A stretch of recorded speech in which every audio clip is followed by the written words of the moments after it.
Alright guys, we are back in my garage for another video, and today we are finally lowering my 340i. If you guys have been following the channel, you know that I've been on the stock suspension for a very long time, and I've done multiple track days on it, and I feel like the stock suspension works great for majority of our setups. However, I finally feel like I've hit what I feel like is the limit of the stock suspension, and so it's time for me to lower the car in order to improve the performance so that it can be even faster going into the next track season. Now in this video, I'm going to talk a little bit more about why I feel like it might be a good idea to lower your car, in case you guys are curious on when it might be a good decision or what options you might have available. And then we'll go ahead and do a DIY to show you how I install it on my vehicle. So hopefully you guys find this video useful.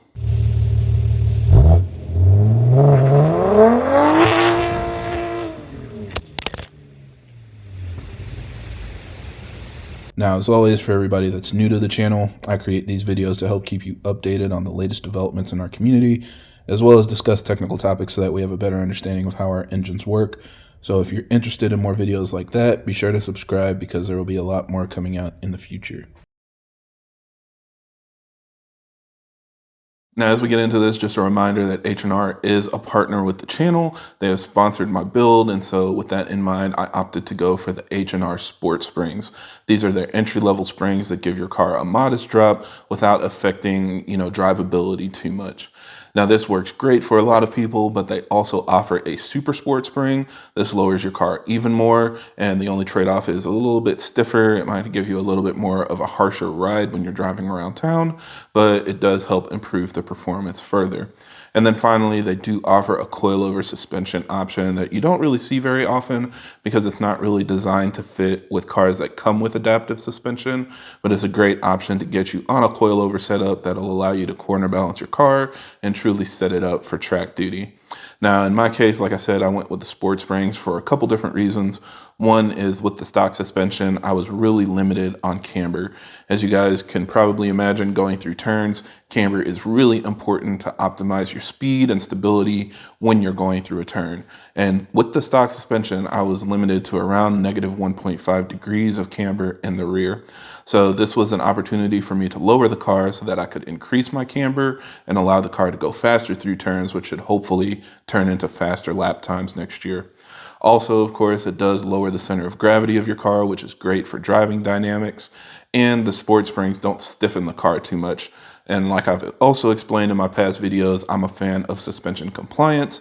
I want the wheels to have some travel so that they can go up and down over curbs and stay in contact with the road to maximize my grip. And so these sport springs will just give me a modest drop without making the car too stiff. And especially in my kind of street car setup where I'm not really racing the car, running it on slicks or anything like that, I think these springs will give me the best of both worlds. Now, I've also ran the Super Sport springs on my 440i. Those work great as well. So it's really just kind of up to personal preference. And at the end of the day, most people are primarily doing this for looks because they won't be taking their car to a track or going anywhere where they can truly hit the limits of these suspension upgrades. But, it's really just kind of up to your taste on how low you want your car to look, depending on which spring option you go with. So with all that in mind, we're going to go ahead and put the sport springs on my car, and here's how it works. So the first thing you're going to do is jack up your car. When you're working on the front, make sure you jack up both sides to avoid any binding issues with your end links. And then we're going to go ahead and remove the bolts for our wheels to get the wheels off. Now on your suspension, there are going to be a couple things that you need to disconnect, especially if you're on the adaptive suspension. You'll have this sensor on the side. This is your acceleration sensor. So you need to push in this tab to disconnect that plug. And then on the other side, there's also an additional sensor on your suspension that you're going to want to push in that tab and pull out the connector. And then you're also going to need to disconnect your end link. Now the stock end link is going to be a little bit different than mine. I have the adjustable SPL end links, but either way, you basically use your counter hold and then a box wrench to remove the nut, and that will allow you to slide off the end link from the strut. Also, don't forget to remove these lines from the holders. They just kind of slide into these little slots, so it's a little bit difficult to do it with one hand, but you should be able to pop each one out of these little holders. And also on the left side of the car, don't forget to disconnect the headlight position sensor. There's a little gray clip on the bottom that connects it onto the control arm. And if you put your screwdriver in there and twist, it'll just pop right off. Next, we're going to start working from the top, and like always, we've got to give these 10mm screws a quarter turn, and that will allow us to lift off this trim panel to move it out of the way. Then once you move this cover out of the way, you'll see the bolts that you need to remove. You'll either have 3 or 5, and I have aftermarket camber plates, so mine looks a little bit different, but either way, you'll have those bolts that you can remove to drop down the strut. And then there's also this bolt on the strut brace, that's an E18, so disconnect all of those. Also, just a reminder to please be careful when you're working on the right side of the car. Unfortunately, BMW put the positive terminal for the battery right next to the bolts for the shock tower. So if you're not careful, you can get a little bit of a spark, and it's really easy to do. Obviously, that's something I noticed immediately. So I went ahead and grabbed a microfiber towel just to cover it up to avoid any potential issues. So again, just be careful and make sure that you're not making the same mistake I made. Now put your jack underneath the suspension before you remove the last bolt, and after everything is disconnected, you should be able to lower it down nice and slow to get it out of the way. Now, in the BMW manual, it's going to specify that you need to disconnect the control arms in order to get the suspension out of the way. But because I'm just doing springs and I'm not actually removing the strut, I basically just push the suspension down in order to pull it out from the fender. So you can use a microfiber towel if you want, or something to protect the fender so you don't scratch it up. But if you have a rear-wheel drive car, there's plenty of room to just kind of push the control arms down, and then you can just swing the suspension out so that you can disassemble everything. So X-Drive cars might not be as lucky, but rear-wheel drive, it always works. Then we're going to use this tool to compress the springs. I rented this from my local AutoZone. I will have a link down in the description if you guys want to buy one for personal use. But if you rent it from a local hardware store, they'll give it to you, and then when you return it, they give you your money back. So it's basically free. So just make sure that you get the right kit. And this is what the tool looks like inside. So you basically have a clamp for one spring on the top and one spring on the bottom. And as you tighten it, it's going to compress the springs and pull those coils together. So I'm just going to use my impact wrench to crank that down on both sides until I relieve enough tension in the spring from the shock. And that will allow you to safely remove your strut top hat or your camber plates without it, going flying across the room. Now, the proper way to remove your strut mount would be using a pass-through socket, and that will allow you to put your counterhold into the actual strut and then use the pass-through socket to remove the bolt that's holding the top mount in place. I just kind of use an impact wrench because it's a little bit quicker, but take your time with that because sometimes it can make the shock spin. So it really just depends on how much tension it's under. But, there are a couple tools. Again, I'll have links down in the description if you guys want to make sure you're getting the right thing. And now you can go ahead and zip off your spring compressor tool, so that way you can remove the spring and your bump stop and everything else. And then you're going to install your new H&R springs, and everything else is just the reverse of removal. Make sure you line up the bottom of your spring with your strut mount, as well as the top of the spring with your top hat. There are actual little corners where the spring's supposed to rest in for it to mount up properly.